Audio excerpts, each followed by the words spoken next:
to Your Town. I'm Jess Ryan. I'm really excited to talk to a couple of my favorites today again.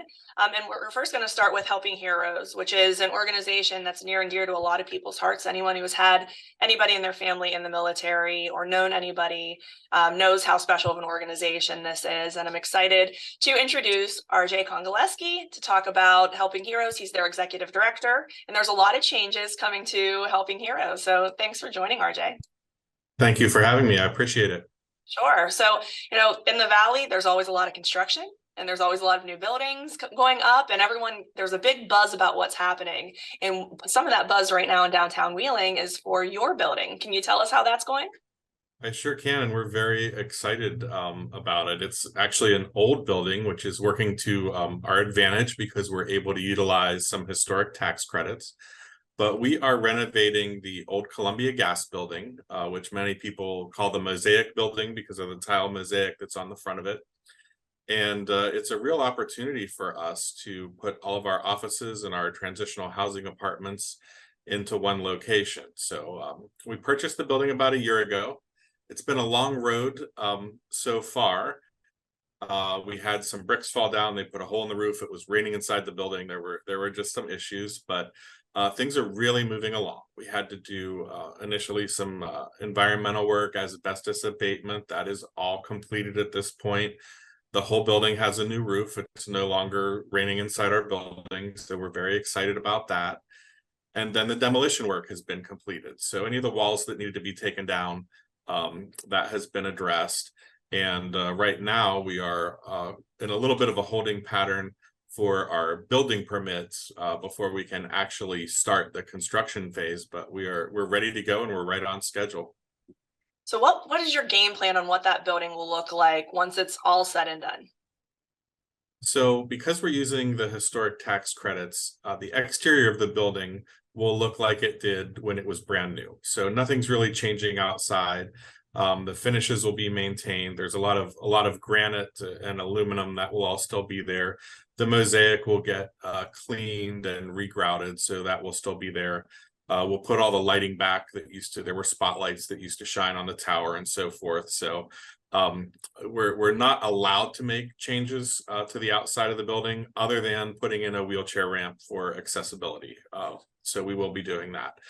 Inside the building will be a kind of a complete transformation. On the first floor, we're going to have some retail space where we're planning to do employment training with the veterans that we serve.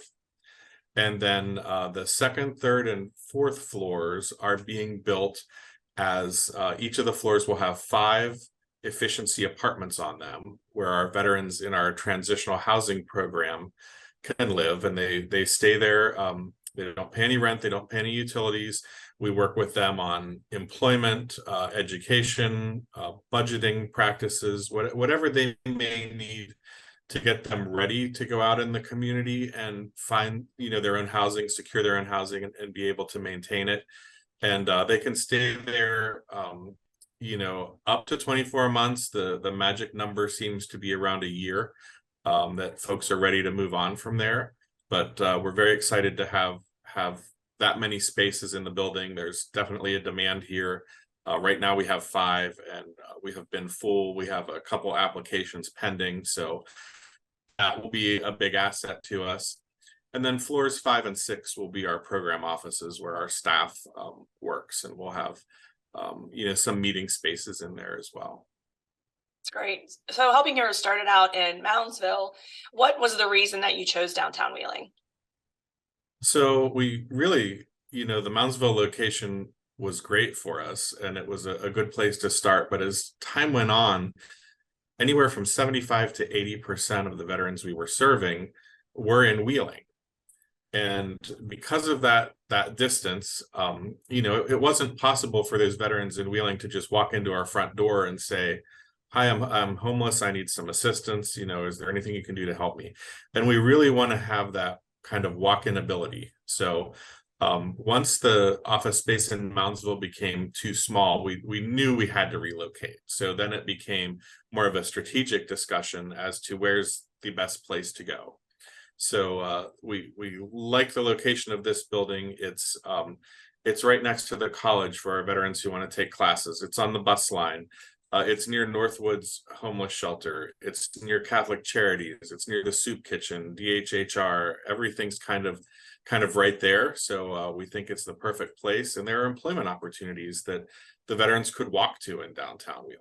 So that's really our motivation behind selecting that location, is being where those veterans can easily access us. And I love the collaboration. You mentioned so many other nonprofits that will be able to help with your mission. You'll be able to help with theirs. So beautiful when nonprofits in the Valley collaborate. So a big project like this obviously takes funding, and you have been able to. You mentioned some tax credits that you were working through there from the historic tax credits. There's been some funding there, but there's still a long way to go. So how can people get involved, and how can they support Helping Heroes?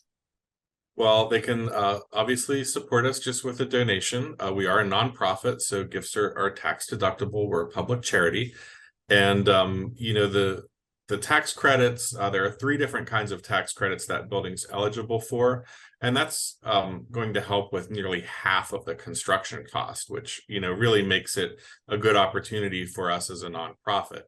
But the other half, which is around $3 million, we need to raise in the community. And so far, the community's been very generous. We've had a total of 9 private foundations who have already made commitments to the project, but we do still have a long way to go. And we've developed some naming opportunities in the building. If anyone would like to make a gift in memory or in honor of maybe a veteran in their family or something like that, we'll have the ability to do that. And I'd love to show the building to anyone who is interested in making a contribution. I'd be happy to meet them there and give them a closer look at what we're doing. What is the end time for that project, construction-wise, ideally? The timeline we're hoping to finish by the end of the year. There are some delays already in procuring some materials. We did have that issue with the roof, getting some of the beams were damaged when the bricks fell, and just the availability of steel joists and so forth, wasn't the easiest thing to do. But we've been working with Gus Caiaphas and Accelerated Construction Services, and they just have a network of people, and they're able to find these things and sort of piece together maybe what's not readily available to keep the project on track. So that's the end game. But right now you have a separate location. Can you mention that a little bit? Talk about what's there, what services are available, and how people can get that kind of help.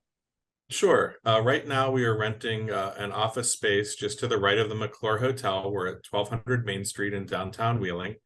And all of our services are running from here, just as normal. Staff is here every day. Clients are welcome to walk in. If someone needs services, they can call here, 304-232-0114, and we'll be happy to, get them any assistance that we can offer. All right, great. Well, I really appreciate you coming in and letting us know. I've been curious. I've been looking forward to talking to you to see how the construction's going. I may want one of those tours. I want to come through and check it out. So I'll get a hold of you and we'll make that happen. That sounds great. Thank you so much. Yep, absolutely. All right, thank you so much. We will be right back with Your Town. Hi, my name is Tyler Suizo. I am from Arroyo Grande, California, and I'm currently majoring in zoo science and applied conservation here at West Liberty. I've always been super passionate about working with animals back home. I'm a service dog trainer. As a student in the zoo science program here, I'm considered one of the animal caretakers, and it's really cool because there is a ton of hands-on learning opportunities. So we work with all sorts of animals here, a lot of reptiles, but we do have mammals, monitor lizards, false water cobras, Louisiana pine snakes, which are really interesting because they're on the endangered species list. We've got like 400 plus animals in our collection right now. So there's a lot of hands-on opportunities for you to learn just general care about all the different animals.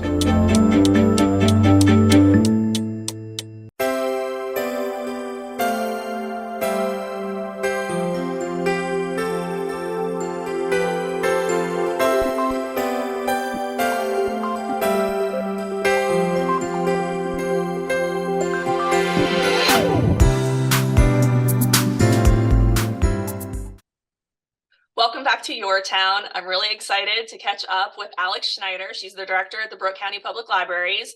If you have an idea in your mind of what you think a librarian is, Alex is going to flip that on its head. She's got spunk and pizzazz. I don't know if you have the schno talking in your libraries at all, Alex.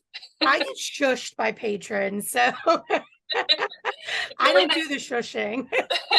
It's really nice to see you. So if you're not familiar with your own public library and your individual facilities, there's so much more there than books, which are very valuable and very important. But there are a lot of programs that are available within your local libraries, and Alex has brought some really great ones to Brooke County. So let's talk a little bit about the Brooke County Library and what you have going on. Well, we are gearing up for summer reading. So less than a month to go. Actually, we're about 2 weeks out. June 5th is our summer reading kickoff. That is traditionally, when you think of libraries and you think of original programming, you think of two things: story hour and or summer reading programs there. And so summer reading, when I first got here, it'll be 9 years this August. We only did for the kids. So anybody that was normally elementary, middle school, and kind of bleeding off into the high school age range, we still had some people. But then I was like, well, what about the adults? You know, people love to get prizes or attend programs that are geared for them. So it's been a few years now, probably about 6 or 7 that we've done summer reading for all ages. And it used to just be a month. COVID pretty much morphed it into where it's 2 months, and we have kept it that way. So summer reading for us now is June and July. The kickoff will be on June 5th here at the main library in Wellsburg, and the kickoff consists of, it's kind of like our second annual scavenger hunt. I am currently in the midst of getting our local businesses here in Wellsburg signed up to kind of be one of the stops. So we're trying to get our community members from the library back into the community, learn what's there, but then bring them back after they've completed the scavenger hunt, so that they can have a craft and a snack, and then we can send them on their way after getting them signed up. It is predominantly more geared for the kickoff event for the families, because we know a lot of adults just don't have time to do the fun things as much anymore that we would like to do. But, you know, everybody is welcome for that. We just know that it will definitely be more the families coming out for it. So it will run all of those days between the first Monday in June until the last Friday in July. There's only going to be 3 days that the library's closed. That's Juneteenth, West Virginia Day, and July 4th. All other days will either have programming going on. Some have no programming, but we will still be hosting the summer meal program with Change Inc. So that will be Monday through Friday.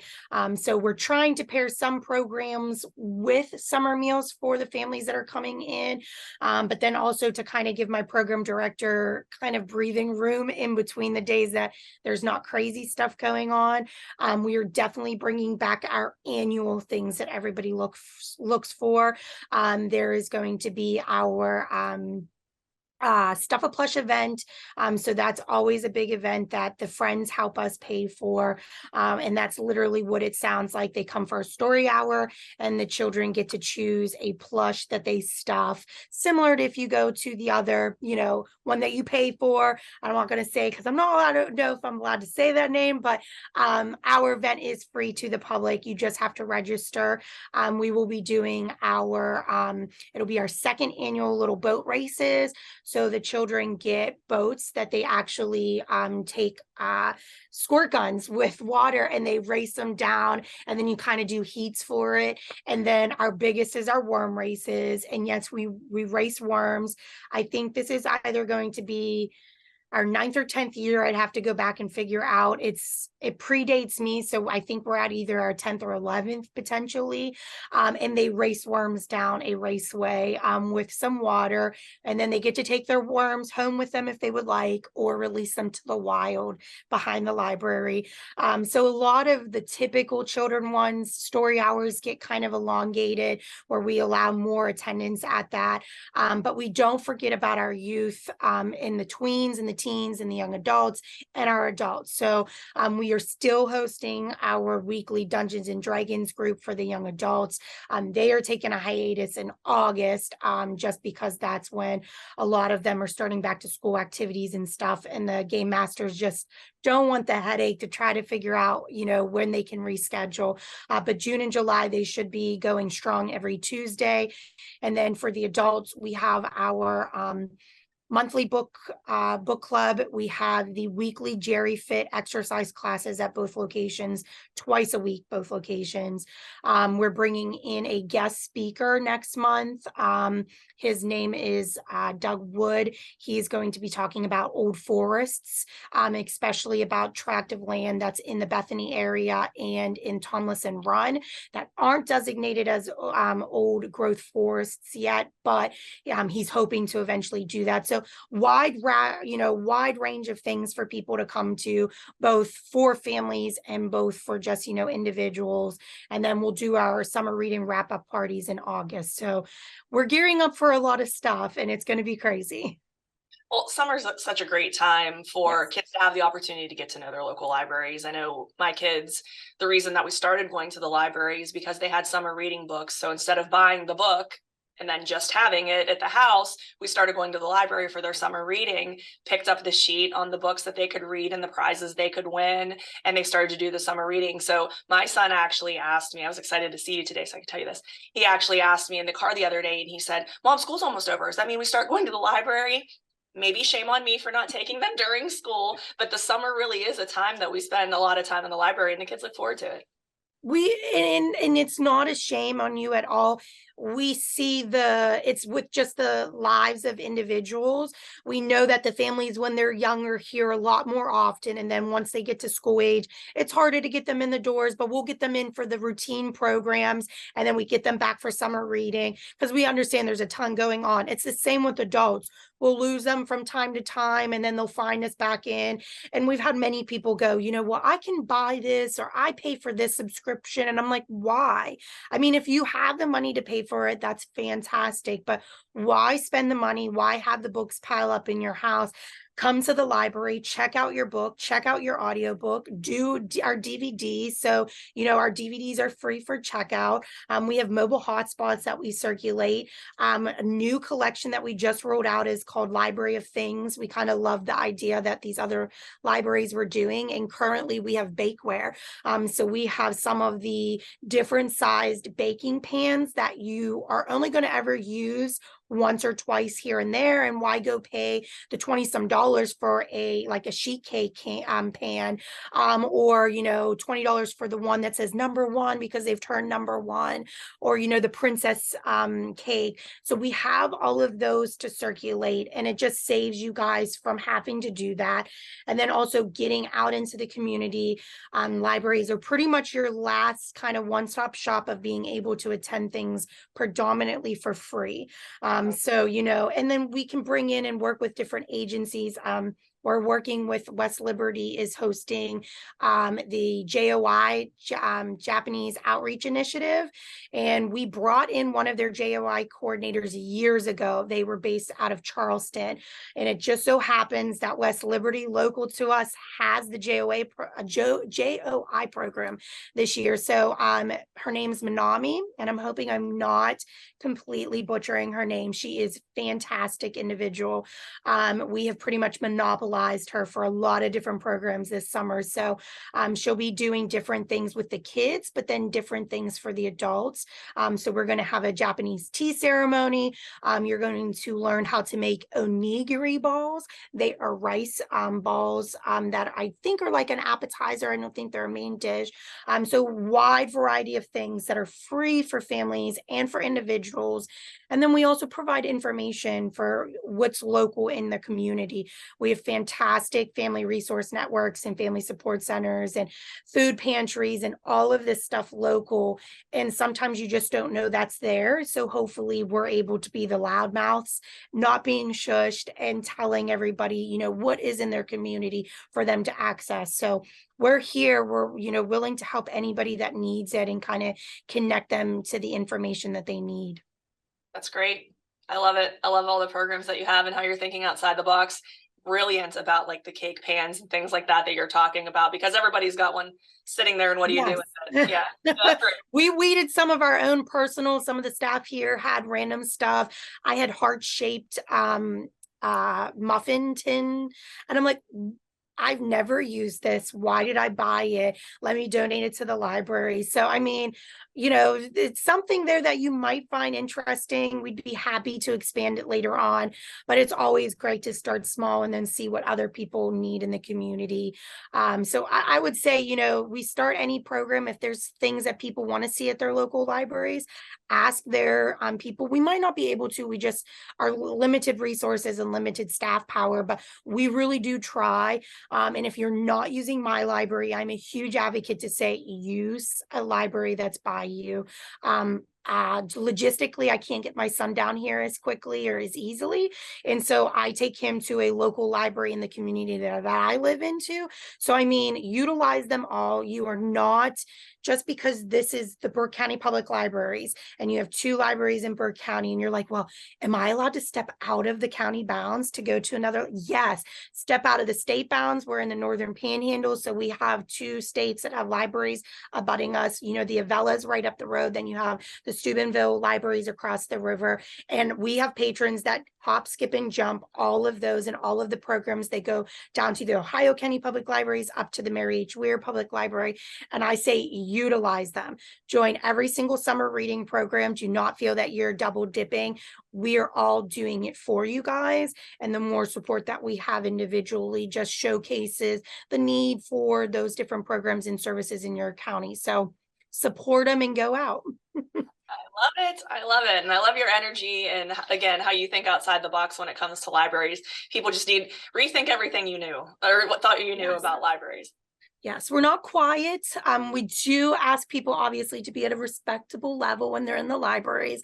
But when the little kiddos are coming in on Wednesday and it's story hour, you're going to hear it. So you're going to hear the little one charging down the aisle to, you know, the kids' room.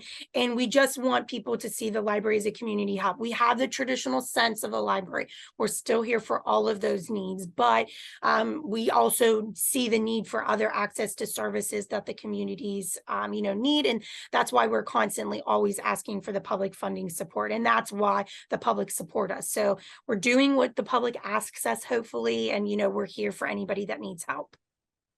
I love it. It's so good to see you, Alex. It's been a while. Thank you. Yes, that's going on at the libraries in Brooke County. Thank you so much for joining. This is Your Town, a production from West Liberty. I'm a proud alum of West Liberty, and I'm so honored to be able to do this with our wonderful producer, Teresa Gretchen. So thank you so much, and we will see you next time.